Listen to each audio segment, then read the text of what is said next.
folks, welcome to another edition of Luthiers Lair. Yes, in this episode we're going to have a look at a material type. Yes, a wood type, yes, and the wood type is poplar. I thought that would scare some of you. Yes, any luthiers out there that like to use popular? Is it popular or is it poplar? I don't think it's that popular, is it? Or is it poplar? Anyway, enough mincing with words. Yeah, I'm going to have a look at the wood poplar. I've made bases with poplar, solid body bases with poplar. Solid body. So tone woods in solid bodies, you know, doesn't that much matter at all unless you make it of a wood that's really soft and flimsy, and then it wouldn't handle regular pressures anyway that guitar bodies are put under, so no argument there, right? I'll explain that in depth later, but I'm going to look at why people think poplar's not very popular to make guitar bodies out of. I find it okay. Like I said, I've made several guitar bodies out of poplar and had sort of great success with it. However, I've only ever stained one poplar body. That was way back about 6 or 7 years ago, before I learned some tricks on how to work with poplar when you're finishing it. So let's go and have a look and see what I'm talking about, if I even know myself. Come on. So, here's two examples of poplar. This one was an experiment when I first got the CNC machine on flipping wood to get, you know, the precise cut on both sides, and that worked out fine. Who wants this? I'll send it to somebody if they want. I'll just put some. Anyway, now this is poplar. It's quite a light, moderate weight hardwood. And you know, poplar is one of the most, you know, common utility hardwoods. Well, here in the United States anyway, it's kind of multifaceted utility wood. The sapwood on poplar is usually white, while, you know, sometimes it's got stripes through it, as you can see here and here. I'll introduce this in a minute. There's stripes in the grain and stuff like that. You could also see around there.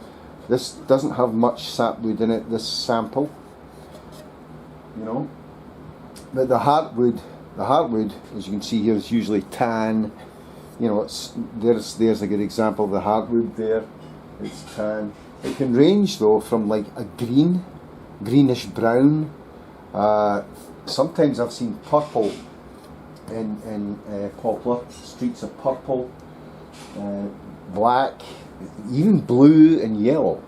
But you know, it's straight grain. It's uniform in texture, and as I said, it's kind of moderate in weight.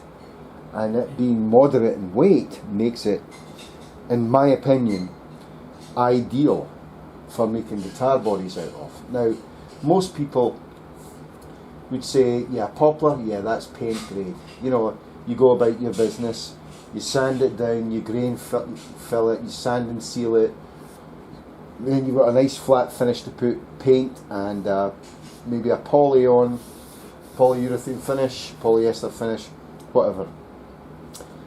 I kind of disagree with that. I've made several bases with poplar bodies, and we're going to get into tone woods and why you should never do that for a solid body to detect whether it's a good tone wood or not. That's just rubbish, and I think most experienced luthiers would agree with that. Most luthiers would say, why are you doing that? What sort of guitar are you building? And you're doing this, and then if you say to them solid body electric guitar, they're going to go, okay, you know. But anyway, another debate. I think I'll make a video on that, just that, and then get totally slagged off in the comments on YouTube and stuff, but never mind. Yeah, so let's move to this piece, which it's kind of hot off the CNC press here.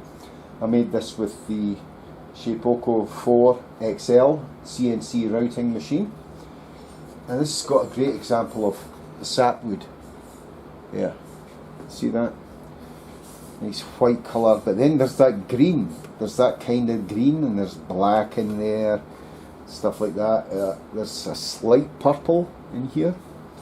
So the problem with Poplar, okay, is that most people just paint it. They prep the wood and then they paint it solid colour. You can, and I've built one base about 8 years ago that had a poplar body that I stained. It was a very difficult job, but the problem was I didn't have much experience with poplar at the time, and the trick is to prepare it correctly. You prepare it correctly, okay? Poplar needs kind of special attention, and you want to get the coloration of poplar even before, you know, just nice and even before you even stain it. So you use a pre-stain and a dye on it to try and even out all the irregularities and that might cause the stain to be a bad job. For example, in the hardwood, where it's harder to absorb, the stain tends to sit on top, while in the sapwood the stain will go right into it and it will become dark.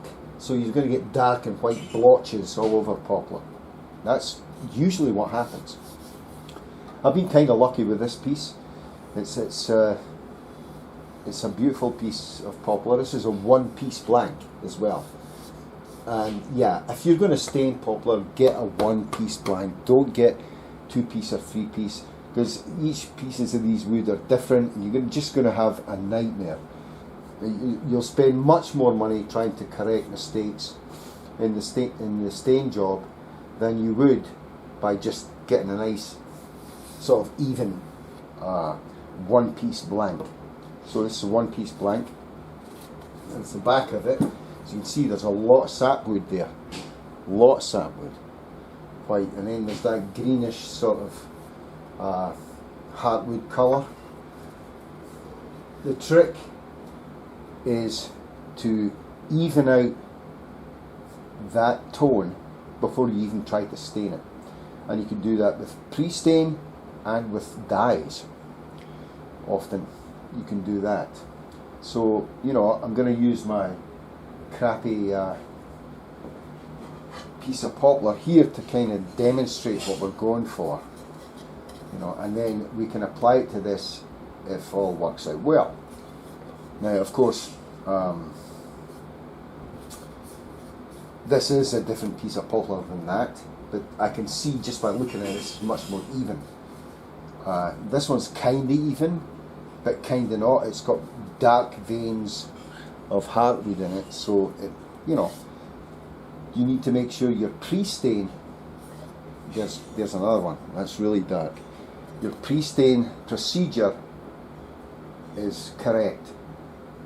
And what we're going to do is we will treat the wood with, I'm not going to even fill that, I'm just going to do a pre-stain, we'll sand it down again, then we're going to raise the grain with some, probably with some either water or with a dash of mineral spirits in it. We'll raise the grain, we'll sand it back down again, then we'll dye it, and then we'll leave it to dry maybe 24 hours, and then we'll apply a stain and leave that to dry for 24 hours. That's the procedure. There's also sub-procedures in there, but we'll go for that and we'll see what we come up with. And then maybe poplar won't get such a bad name, and it'll become more popular.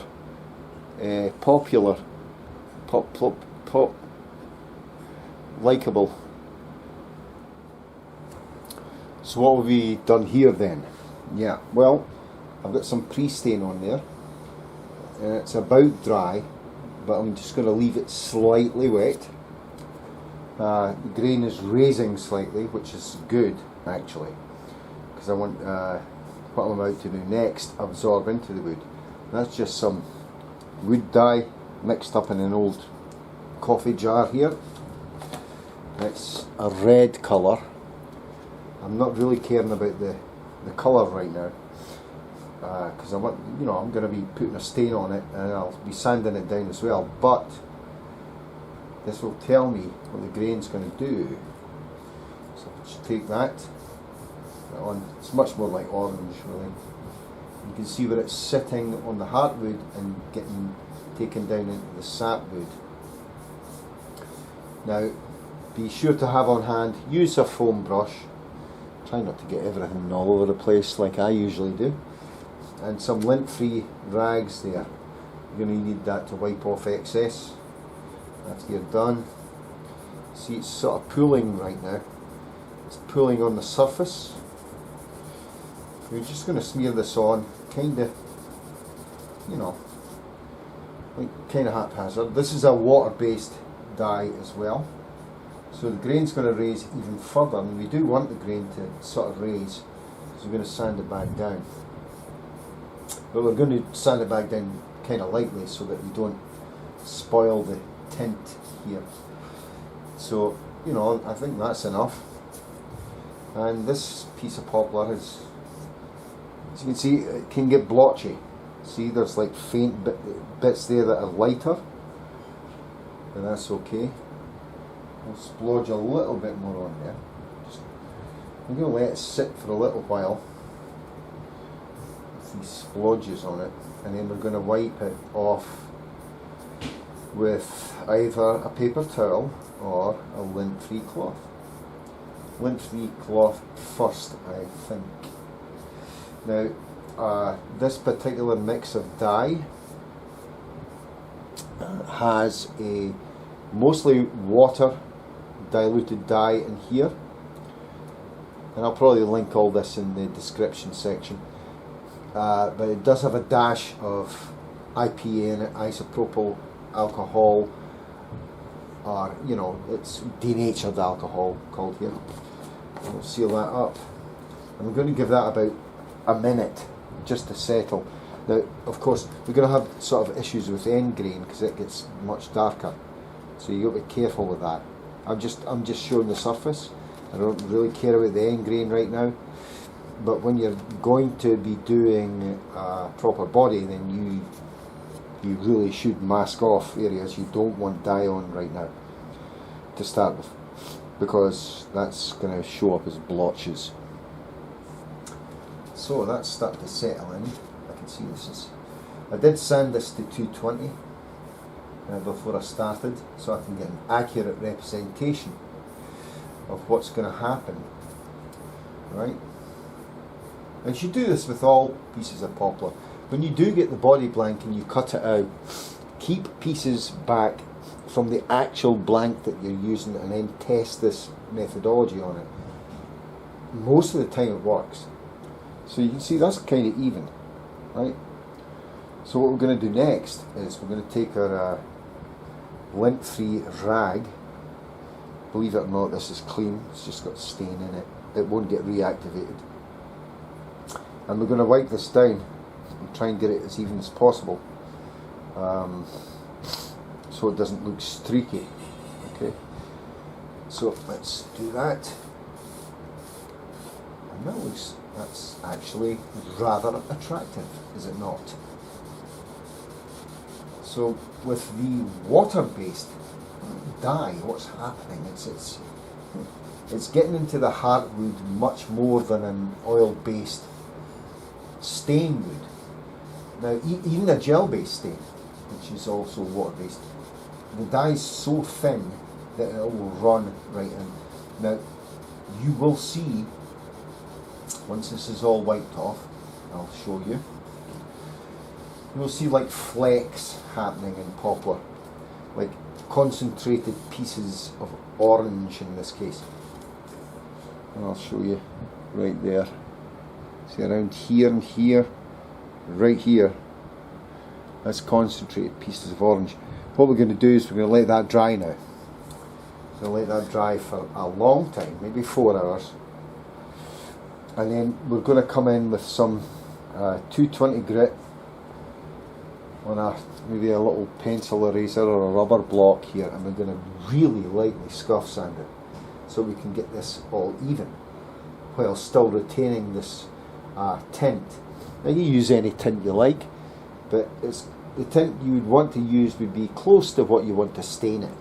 You know, we'd probably do this a colonial maple colour, or maybe a red oak colour, and this is a good base for that. Once this dye sinks into the wood, you're not going to, and you scuff sand it, and then we prep the wood properly, you're not going to see the usual blotches that you get with poplar. Okay, that's really the trick, is the prep work before you stain has to be pretty good. So anyway, we'll come back in a few hours and we'll scuff sand this, and then we shall put stain on it, and then we'll scuff sand it again and then put more stain on it, probably. Okay, so awesome. Back again, and here we go with the scuff sanding. It's very dry now, and just very lightly scuff sand this. You should see those imperfections that we had. They just go away. They literally go away. You might need to slightly rub, but don't rub so much that you're going through the dye. Do not do that. Get it as even as you possibly can with 220 grit. You can go finer afterwards. There you go. And I'm just going to breeze through this so that we can get on to the next part, so you can see the general idea of what I'm doing. Okay, so let's call that good. That looks pretty even. It's not that even actually. I could get it more even. And I'm going to get a paper towel. I'm going to rub that. You'll see that you've got dye dust on there. Okay, clean off the surface there. Get it all cleaned up.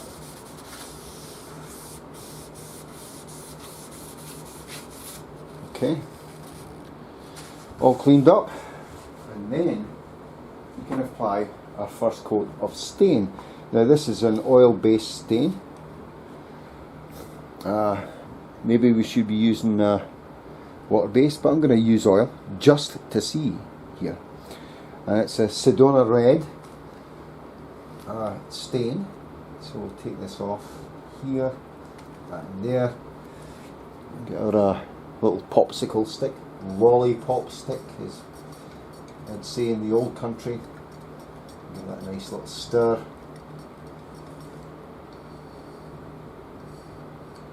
Alright, I'll throw that away. See, it's a different colour from that, but it's going to blend in really well, I think. So we'll see. We shall see. And using the brush, still not clean. Hold on. So I need to clean this brush up. There we go. Using the sponge brush, we shall apply some of this stain and see what happens. We're just going to splosh it on, starting in the middle and working our way to the edges.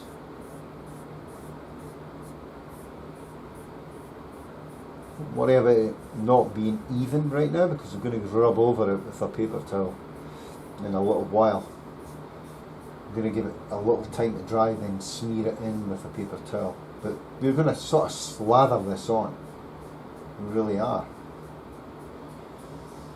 Now, if you went and dyed, stained the wood itself without doing all this, you'd probably have blotches all over the place. Alright, so, you know, we're going to rub over that. We're going to give that a minute or so just to settle, and you wouldn't believe this is poplar after I'm done with it. You really wouldn't. You'd think it was not poplar. So, you know, brush strokes and everything there. Hey, I don't give a shit. Don't give a crap about that. I really don't. You know why? Because I'm just going to leave it about a minute or so. Now I'm going to go over it with the paper towel and smear it all out. But I'm going to leave it some time to kind of sink in. So if I do it, I wipe it off now, it's going to all come off and not get the effect that I want. Or you could, you know, depending on what effect you really want, you just let that sink in, and I'll be back in a jiffy. Okay, so I've left this about 3 or 4 minutes. I don't want to leave it longer than that because I might get some blotchiness. So take the paper towel here, paper towel for the other hand. Should wear gloves really. I'll just back that up there, and we'll just wipe that away. And look what's happening. Look. Look at that. This is poplar. Doesn't look like poplar anymore. It looks like mahogany or something, doesn't it? Like Honduran mahogany or something like that. Now, remember, you really have to sand this properly. I'm just doing a quick demo to show you that you can get an even coat of stain and make poplar look really nice, you know. There you go. See? There's nothing wrong with that. It looks, actually, it looks rather beautiful, you know. Use another lint-free cloth if you want. It's on there and just buff that up a little bit. Now, with properly prepared wood, you'll not get this little flat looking spots on here. But you know, if you take care in prepping the wood properly, you're not going to get that. But look at the variation you're going to get. Look at that. That's actually awesome. And what's that? What was that? That was nothing. Really. Half a day's work. You know, to get it to that. And it's poplar, and it's light, it's durable when you finish it correctly. And you know, check it. Check it. Ain't nothing going on there. It's not good. You know, nothing coming off on my finger. Not really. That's gone right into the wood. Now, the best thing to do then, if you think you're finished with it, is leave it 24 hours. 24 hours to dry out, and then scuff sand it very lightly again with 220. If you're happy, go up to 320 or 400 and get it prepped for giving it your good old polyurethane or clear coat finish, whatever you choose. I think poplar gets a bad rap. You can make it look like so many other things if you just treat the wood correctly. Just be its friend, you know. Do you see the dye coming through that too? I mean, the dye's in the wood. The stain's getting into the wood and it's mixing and it's making it all even. It's making it all even. That's the thing. Isn't that nice? And let's, I'll just flip this just to compare it because, you know, it's really quite a scrap piece. And that was what it was originally like. That's what it's like now. Nice, right? I think it looks good. I aim to make poplar popular again. Oh, I do.